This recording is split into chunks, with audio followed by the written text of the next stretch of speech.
My first PoE 2 character was a warrior that I leveled through most of Act 2, and I found the game fun, but a bit on the difficult side. After leveling several more characters into Act 2, the game got much less difficult and a lot more fun each time. So I wanted to share some things that I learned that have helped make the game a lot easier. The first thing you want to do is go into your options and then interface. There's a couple settings that I prefer. The first one is always show sockets. That'll make your gear always show the socket on it when you're in the different menus. Just makes things a little bit easier. That's just a personal preference. But the one that helped me out the most is show mini life bar above you. So make sure that one's checked, and it will show your health right above your character, and it also shows your mana right below that. You'll be able to visually see while you're looking at your character if you need to use a health or magic potion. If you're new to Path of Exile, or you're more of a casual player like me, I recommend starting off PoE 2 with a strong, easy to learn ranged class. The reason I like ranged classes is there are things about melee classes like the warrior that make this game more difficult. One example is when some enemies die, they leave behind an AoE damage pool that can take your health down really quickly. Also, there are stronger mobs and bosses that do a ton of physical damage, essentially one-shotting you. From melee range, these attacks can be very hard to avoid. Out of all the classes I've tried so far, the Sorceress seems to be the easiest for new players. I also played a mercenary grenade build that was really fun as well. Once you've chosen your class, I recommend finding a good leveling guide. I've been using maxroll.gg, and it seems to have the best, easiest to follow guides. I'll link a couple of my favorite guides down in the description for you as well. Generally, I try to follow the guide exactly, but there is some room for experiment with the passive tree and gear, since respeccing your passive tree just costs basic currency. So it's a lot easier to respec, but generally speaking, I do like to follow the guide pretty closely. And then real quick, I'll go over some of the things you want to focus on early game. We'll go into some of these in more detail, but on the guide, early on, you want to take a look at this first section here. This, read that. It gives you a general idea. And then your skills. Here, it shows your skill gems. Right here, it shows the different steps. You want to start out, make sure it's scrolled to step 1, and these will be the skills you get early on. They'll be the ones you want to prioritize first, and then as you get passive gems, you want to make sure to put these passive gems in that skill socket. We'll go over more how to do the skills and skill sockets. Remember this first section here, and then the next section that's really important is the passive tree. So on the skill guide, I generally keep up this first page and then a second window for your passive tree. And to open that up, just click on the X there, and that'll bring up your passive tree. You want to use this arrow to put it down to maybe where it branches off before it branches off the first time. Just zoom into that. And this will give you an idea of the first passive skills you want to go on for that specific build. You just hover over these, it'll tell you what those skills do. And then as you level, just click on the right arrow, and it gives you more of an idea of where you're going to go on that passive tree. So now you're ready to start the campaign. The campaign starts off in an easy intro area. Just follow the instructions, kill every mob in the area for loot drops and leveling, find and equip your first skill gem, put on any gear you find, and take down the first boss. As I said earlier, this is where you'll find your first skill gem. That's going to be your early game primary attack that you'll use. You'll use it to take down that first boss. That skill will usually do the most damage. So that first boss teaches you how important the roll mechanic is. Rolling is one of the best ways to avoid damage during the campaign, especially against many of the tougher elites and the main bosses. It also teaches you how important it is to avoid big attacks from enemies. If you die from this boss, don't worry too much about it. just learn what his big attacks are and how to avoid them, while making sure to attack whenever you can. During the campaign, the combat is a bit slower than other games in this genre. I also noticed that it's very important to avoid taking damage when possible, more so than other games of this type. Another thing to keep in mind is a lot of enemies explode and leave AoE damage behind after they die. These pools can take your health down very fast, so make sure to avoid them. After you take down the boss, you'll make your way to the Clearfell encampment, where you get most of your Act 1 quests and learn the basics of the game. I've started 5 new characters now, so I have some good low-level, rare, and unique weapons and armor in my stash, so any new characters I create can get through Act 1 without much trouble. If this is your first character, it will probably be your slowest to level with, since you won't have any extra armor in your stash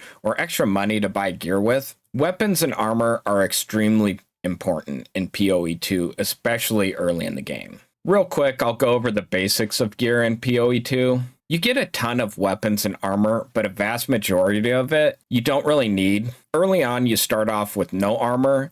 Make sure to pick up and equip anything you can. Eventually, you'll start picking up magic and rare items that aren't better than what you already have equipped. You'll want to salvage or disenchant those items. To disenchant, you want to go up to Una here. When you disenchant magic items, you get transmutation shards. Once you get 10 of these shards, you'll get 1 transmutation orb. Each orb allows you to upgrade 1 normal item to a magic item. Later on, into Act 1 and into Act 2, you'll start to focus on disenchanting rare items, since you'll have so many transmutation orbs. When you disenchant rare items, you get regal shards.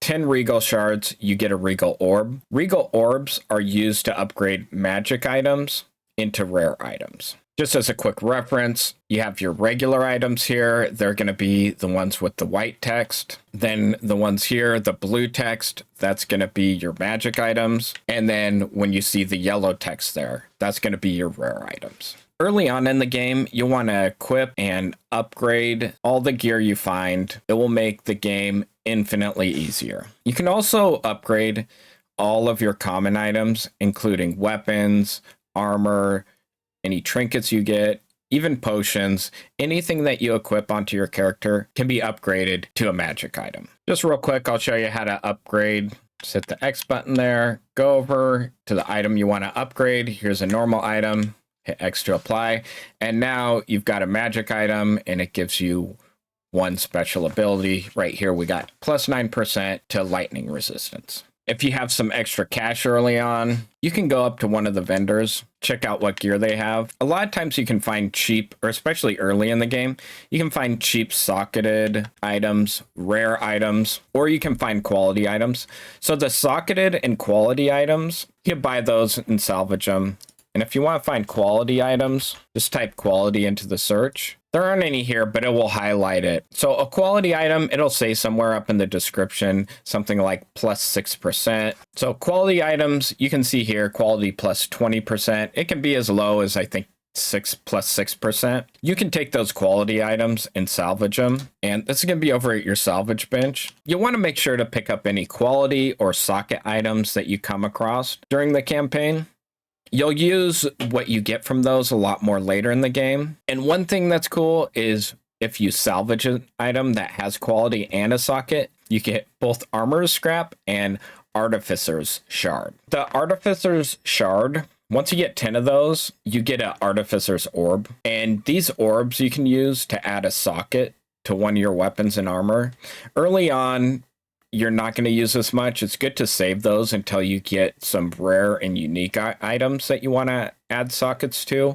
Or if you get to a boss that's really tough, you're not going to have any gems to put in those sockets early on. So it's something that you'll come across more later in the game. But it is good to start saving these up early in the game. It's a lot cheaper early buying from vendors and as you come across them in drops. So make sure to save those up. The Armorer's Scrap, you can use that to upgrade certain items. And you can see those items, it will say quality plus 8%. You can use that Armorer's Scrap to upgrade your items and make them a little bit more powerful. So that'll definitely help when you come across some tougher mobs or those early level bosses. It's also a good idea to save a few good early level rare and all of your unique items that you come across and put them in your stash. If you end up making another character, you can use a lot of this gear to make it a lot easier on you for those characters you make down the line. All right, now we'll go over skill gems real quick. As you get through the campaign, you're going to get these uncut skill gems. Just hit X. That's going to pull up the skills that you're able to use based on what your character type is. So you'll choose the ability that you want to create, and then you'll want to socket it. Once it's socketed, you want to put it onto your skill bar. Put it here on Y. I'm using a controller, so anytime I'm fighting a mob, it's in the Y slot. You hit Y to activate that particular ability. So now you have the ability unlocked. You have it on your attack bar. You'll want to start getting these support gems. You'll get these as drops throughout the game or as quest rewards. So to engrave the support gem, just hit X there. And then you have these support abilities that make that ability more powerful. So to go over the support gems, we'll go back to the guide here. You want to scroll down to skills. Make sure you're on step 1 early on. You'll go to the ability that you just created, and then you'll go over to the support slot here. This will tell you which support gem you want to equip into that ability. Now we know what support type we want to go with. So you engrave it, and it will automatically put it on whichever ability you have there. Make sure that it's in the right ability, so you can remove it from the socket if it gets put in the wrong one. Go back here, socket gem, and go ahead and put that ability in the correct socket. This is typically a passive ability, so once it's socketed, it will make that ability more powerful. So in the area just past this first town, make sure to explore the entire area. You want to explore all of Clearfell here. You'll eventually run across an elite mob. Once you take down that elite mob, it will give you a permanent buff to your cold resistance. So you take them down, there will be a little green drop that drops off of that elite mob. You'll want to use that drop, and it gives you a permanent buff to your cold resistance. Definitely helps out a lot. So a few gameplay tips is you'll want to take things pretty slow. The first time through the game is meant to be difficult and slower than other similar games, especially your first time through the campaign. Just take that extra time to learn the mechanics of the mobs and the different bosses. Also, this game is in pre-release, and it's expected to be fully released in about 6 to 12 months. So you really have plenty of time to slow down and just learn the game and enjoy it. Don't be afraid to use your potions. If you run out of potions, you can just port directly back to town and use the well, and that well will replenish all of your potions. It may slow things down going back and forth to town, but it's a lot better than dying. Also, if you find yourself having trouble with certain content, just go through an easier area, grind for some gear, some cash, level up your passive tree a little bit, and upgrade your different gear and weapons. The game will get much easier. In Act 1, eventually you get to the Cemetery of Eternals. Inside the cemetery, there are 2 areas. One is the Tomb of the Consort, and the other one is the Mausoleum of the Praetor. These are both great areas to grind for loot upgrades, cash, and level up your passive skills. Both bosses at the end of these have really good loot drops, and you can reset these areas by traveling from a waypoint and holding down the A button. These are also good areas to grind for orbs of transmutation and orbs of augmentation. The orbs of transmutation upgrade your normal items to magic items and give you 1 modifier, and the orbs of augmentation adds a modifier to your magic item. This is a good way early on to upgrade your gear at relatively low cost. One thing you want to make sure to do in Act 1 is to get and activate your first Herald ability. To do this, you need to go to Freythorn around level 11 and clear the area. Once you beat the final boss in Freythorn, you get a Gembloom skull. It's in kind of a weird spot, and the green color matches the a icon, making you think you're picking it up when you're just opening the ritual rewards. I had to scroll down with the right stick and make sure I was on the skull to pick it up. Before you leave here, make sure it's in your inventory. That's very important. And then from your inventory, go to the item and hit X to use the skull. Once you use the skull, you get 30 spirit and an uncut spirit gem. Hit X to engrave the skill and socket the item. Make sure it's toggled to on. And once it's on, you get a persistent buff that makes related abilities to that herald much more powerful. You can tell your herald is active when your spirit shows 0 and there is a spinning light around the herald icon. If you followed all the tips so far, the rest of Act 1 should be pretty easy until you get to the final Act 1 boss. The final Act 1 boss is in Agham Manor. I'm not going to spoil this boss fight, but here are a few tips that should help out. Make sure to get some cold resistance rings or gear equip, but if you don't have any, you should still be able to beat him. Also, don't get too frustrated. You'll probably die a lot until you learn his attacks and how to avoid them. One thing that helped me a lot was to listen to his vocal cues and also the visual cues so that you can time when to roll away from the attacks. If you're having a really tough time with this boss, go ahead and reset the dungeon, grind for some better weapons and better armor, level up your passive tree a little bit more, maybe take a short break, come back and try again. In my opinion, the final Act 1 boss was extremely challenging, but very fun and rewarding. And that's it for some of the early game tips. I hope some of these were helpful. And if you have anything you want to share or add in the comments, please feel free to do so. And as always, thank you for watching, and I'll see you next time.